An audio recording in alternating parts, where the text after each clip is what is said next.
Hello everyone, welcome to UGC NET commerce with breath. This side Preeti. आज के इस video में हम बात करने वाले हैं कि 90% स्टूडेंट्स फेल क्यों होते हैं यूजीसी नेट में।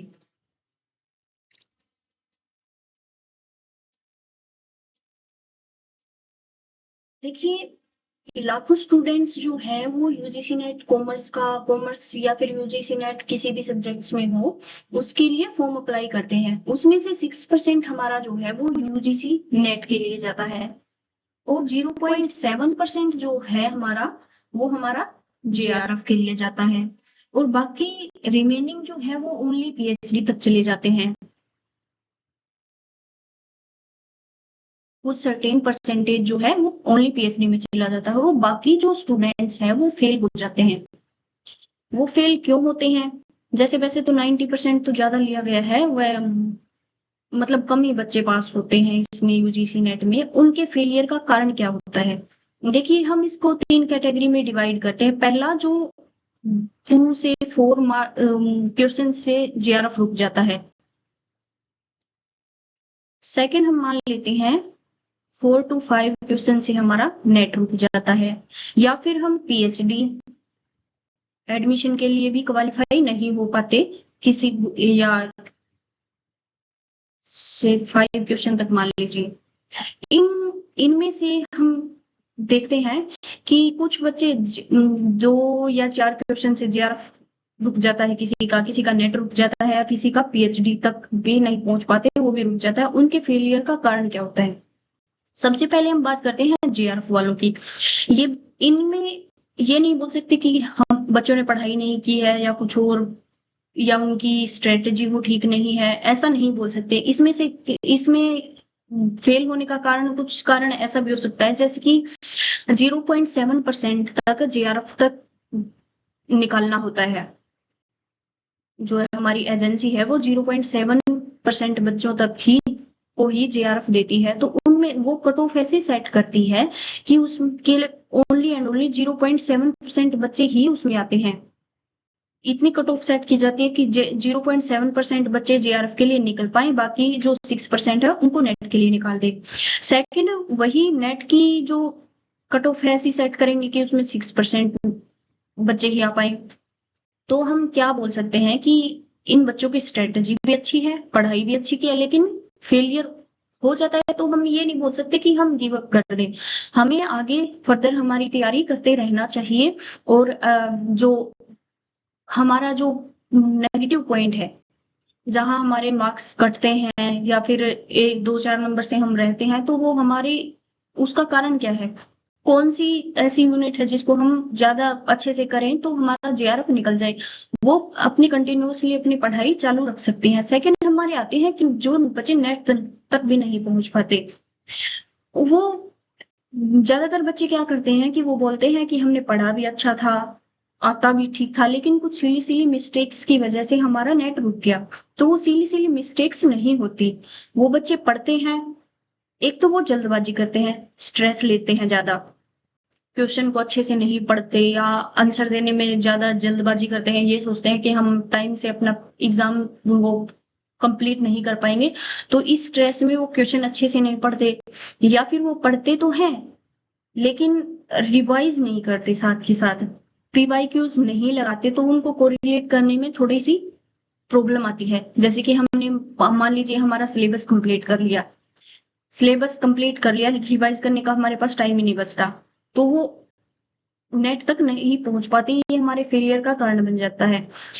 नेक्स्ट, हमारा जो पीएचडी तक नहीं पहुंच पाते, तो उनके लिए हम यही सोचेंगे कि हम अच्छे से तैयारी नहीं कर रहे हैं, कि हम पीएचडी एडमिशन टू पीएचडी तक भी नहीं पहुंच पाते हैं। सबसे पहला हमारा कारण क्या होता है? वो होता है हमारा रैंडम। हम सिलेबस को अच्छे से, सिलेबस तो हम देख लेते हैं, लेकिन हम रैंडम लर्निंग करना स्टार्ट कर देते हैं। जैसे कहीं से कुछ टॉपिक उठाया, कहीं से कोई यूनिट उठाई और हम उनको पढ़ने लग जाते हैं। हमें यही नहीं पता होता कि एग्जाम में क्वेश्चन किस तरह के आते हैं। तो हम सबसे पहली मिस्टेक ये होती है, हमें रैंडम लर्निंग नहीं करनी है। प्रॉपर अपना टाइम टेबल बनाओ, प्रॉपर एक यूनिट को उठा रहे हैं तो उस यूनिट को कंप्लीट करो, उसके बाद सेकंड यूनिट उठाओ, और पेपर के पैटर्न को समझो। सेकंड, बच्चे क्या सोचते हैं, जो हमारे पीवाईक्यूज होते हैं उनको क्या सोचते हैं कि पीवाईक्यूज लगाना जरूरी नहीं है, ये ऑप्शनल है। ऐसा नहीं होता। पीवाईक्यू लगाना पढ़ने के साथ साथ उतना ही जरूरी है। जितना हमारे लिए पढ़ना जरूरी है उतना हमारे लिए पीवाईक्यूज लगाना भी जरूरी होता है, क्योंकि इससे एक तो हमें हमारा पेपर का जो ट्रेंड है वो पता चलता है, किस तरह के क्वेश्चंस आते हैं, कैसे क्वेश्चंस अटेम्प्ट करने हैं, ये सब चीजें हम पीवाईक्यूज के थ्रू पता कर सकते हैं। तो पीवाईक्यूज लगाना बहुत जरूरी है। सेकंड बात आती है कि पीवाईक्यू कितने लगाएं। तो पेपर 1 जो है हमारा, उसके लिए कम से कम 5 इयर्स के, और जो पेपर 2 है उसके लिए भी हम 5 इयर्स के क्वेश्चंस अगर लगाते हैं पीवाईक्यूज, तो हमारे पेपर के लिए अच्छा है। तो देखिए, अगर हम पीवाईक्यूज लगाते हैं, पीवाईक्यूज से क्या फर्क पड़ता है, जैसे हमारे ट्रेंड का पता चल गया, हमें ये पता चल गया कि हमारा एग्जाम कैसे आता है, तो हम थोड़ी अच्छे से तैयारी कर सकते हैं। सेकंड चीज क्या होती है, हमारे पीवाईक्यूज जो है रिपीट होते रहते हैं। जैसे कि आप मान लीजिए 30% तो ऐसा मानिए कि हमारे जो पीवाईक्यूज ही रिपीट होते हैं, वही सेम टॉपिक, क्वेश्चन भी लगभग सेम ही, थोड़ा बहुत चेंज तो उसमें हो ही जाता है। तो हम ये पीवाईक्यूज को ऑप्शनल मानकर छोड़ते हैं, तो ये हमारी सबसे बड़ी मिस्टेक है, जो हमें जेआरएफ तक पहुंचने से रोकती है, नेट तक पहुंचने से रोकती है। थर्ड हमारी क्या है, हम जो पेपर 1 है हमारा, उसको इग्नोर कर देते हैं। इस पेपर 1 को इग्नोर नहीं करना है, क्योंकि हमारा पेपर 1 क्या माना जाता है कि पेपर 1 को हम गेम चेंजर बोल सकते हैं। गेम चेंजर ये कैसे होता है कि पेपर 1 में देखिए, जैसे मैथ्स आता है, डीआई आते हैं, लॉजिकल रीजनिंग है, इजी यूनिट ही है। अगर हम इन यूनिट को अच्छे से पढ़ते हैं, वैसे देखिए हमारे पास क्या होता है, पेपर 2 हमारा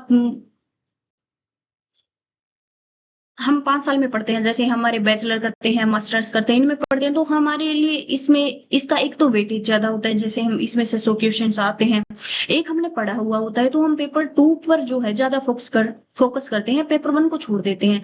लेकिन हमें ऐसा नहीं करना है, ये हमारी सबसे बड़ी गलती है कि हम पेपर 1 को इग्नोर कर रहे हैं। हमें क्या करना है, पेपर 1 और पेपर 2 को इक्वली बैलेंस करके चलना है। जी, इसमें से मतलब यूनिट्स इजी भी है और स्कोरिंग भी है। ऐसा नहीं है कि हम नहीं कर पाएंगे। जैसे बच्चे मैथ्स और डीआई से डरते हैं, मैथ्स और डीआई में क्या आता है, हम जो 10 तक पढ़ते हैं वही चीज आती है, ज्यादा कुछ मतलब इसमें हैवी नहीं होता कुछ भी। नेक्स्ट हम क्या करते हैं, हम पैसिव लर्निंग करते रहते हैं।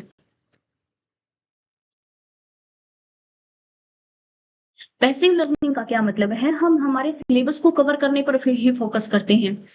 जैसे कि मान लीजिए हमारा अब एग्जाम है, जून में है, जून की एंड तक लगा लीजिए या मिड तक लगा लीजिए, तो हम क्या करते हैं, जून तक हमारा सिलेबस ही कवर करने में लगे रहते हैं, हम रिवीजन के लिए टाइम ही नहीं निकाल पाते। तो हमें क्या करना है कि लास्ट मिनट जो है, लास्ट मंथ लगा लीजिए, लास्ट का टाइम लगा लीजिए, जो है उसमें न्यू टॉपिक पर नहीं जाना है।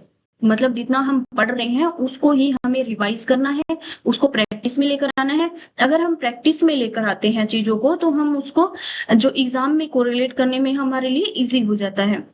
नेक्स्ट हमारी सबसे बड़ी गलती क्या होती है, वो हम टाइम मैनेजमेंट नहीं कर पाते। ना ही तो एग्जाम से बिफोर टाइम मैनेजमेंट अच्छे से कर पाते हैं, ना ही एग्जाम के टाइम टाइम मैनेजमेंट कर पाते हैं। जैसे एग्जाम से पहले का क्या है, जैसे कि हमें हमारे सिलेबस को टाइमली कवर करना जरूरी है, जिसे हम रिवीजन कर सके, प्रैक्टिस कर सके। और जो एग्जाम के जो टाइम मैनेजमेंट करना होता है, जैसे हमारे पास 150 क्वेश्चन होते हैं और 3 आवर्स का हमारे पास टाइम होता है, तो इस टाइम को ऐसे मैनेज करना है कि हम टाइमली अपना एग्जाम जो है कंप्लीट कर सके। नेक्स्ट हम एक चीज, गलती, कॉमन मिस्टेक जो बच्चे क्या करते हैं, वो ये करते हैं, स्टार्टिंग ही लेट से करते हैं। हमें ऐसा नहीं करना है, टाइम से स्टार्ट करो। अभी भी हमारे पास जो है 3 मंथ्स बचे हुए हैं, 3 मंथ्स में हम अपनी जो तैयारी है वो अच्छे से कर सकते हैं। ऐसा नहीं सोचना है कि हम नहीं कर पाएंगे। हमें क्या करना है, एक तो सबसे पहले हमें हमारा स्ट्रेस कम करना है, स्ट्रेस को कम करना है। स्ट्रेस हम कम कैसे करेंगे, जैसे देखिए, अगर हम पूरे मन से ये सोचते हैं कि हमें यूजीसी नेट का एग्जाम क्वालिफाई करना है, तो उस बेस से आप तैयारी कीजिए। मतलब ये नहीं सोचना है कि आप नहीं कर पाएंगे। अब जैसे कि हमारा एग्जाम जो है वो जून में होने वाला है। तो हमें ये नहीं सोचना है कि हम जून में नहीं करना, जून में नहीं हो पाएगा तो हम दिसंबर में दे देंगे, ऐसा नहीं सोचना है। हमें ये सोचना है हमारा जून अगर टारगेट है तो हमें जून में ही एग्जाम क्वालिफाई करना है। उस हिसाब से अपनी तैयारी कीजिए, अपनी प्रैक्टिस कीजिए और पीवाईक्यूज लगाइए और बार-बार अपने जो सिलेबस कंप्लीट किया है उसको रिवाइज कीजिए। एक दूसरा हमें क्या करना है, हमारे टाइम को अच्छे से मैनेज करना सीखना है। जैसे कि अगर हम पढ़ रहे हैं तो अब हमने टाइम टेबल बना लिया मान लीजिए, तो उस टाइम टेबल को हमें लागू भी करना है, अप्लाई भी करना है। इम्प्लीमेंटेशन हमारा बहुत जरूरी है। टाइम टेबल बनाकर छोड़ने से हम कुछ नहीं होगा, उस टाइम को मैनेज करना है हमें। और जैसे कि हम पढ़ रहे हैं तो उसमें कंसिस्टेंसी होना बहुत जरूरी है। जैसे कि हमने आज पढ़ा, मान लीजिए आज हमने पढ़ लिया, 3 दिन के लिए हमने छोड़ दिया, ऐसा नहीं करना है। हमें रेगुलर पढ़ना है जिससे हमारा जो है फ्लो बना रहे। टॉपिक्स अगर जब हम मान लीजिए आज एक टॉपिक पढ़ रहे हैं और बीच में उसको अगर कंप्लीट करने से पहले ही छोड़ देते हो तो उसको कोरिलेट करना थोड़ा सा मुश्किल हो जाएगा। जैसे स्टार्टिंग में हमने क्या किया और अब हम क्या पढ़ रहे हैं। तो जो चीजें हम स्टार्ट करे हैं उसको टाइमली कवर करो, अच्छे से अपना सिलेबस कवर करो, रिवाइज करो। बार बार यही चीजें रिपीट होती हैं, जैसे पीवाईक्यूज वगैरह लगाओ, रिवीजन करो। इन्हीं चीजों से हमारा जो है सपना कंप्लीट हो सकता है। जैसे जेआरएफ तक पहुंचने का है या नेट करने का है या पीएचडी में एडमिशन लेने का है। अगर टाइम मैनेजमेंट आप नहीं कर पा रहे हैं तो टाइम मैनेजमेंट के लिए की जो टिप्स और ट्रिक्स हैं मैं आपके लिए प्रोवाइड करवा दूंगी। आज की वीडियो में इतना ही, मिलते हैं नेक्स्ट वीडियो में।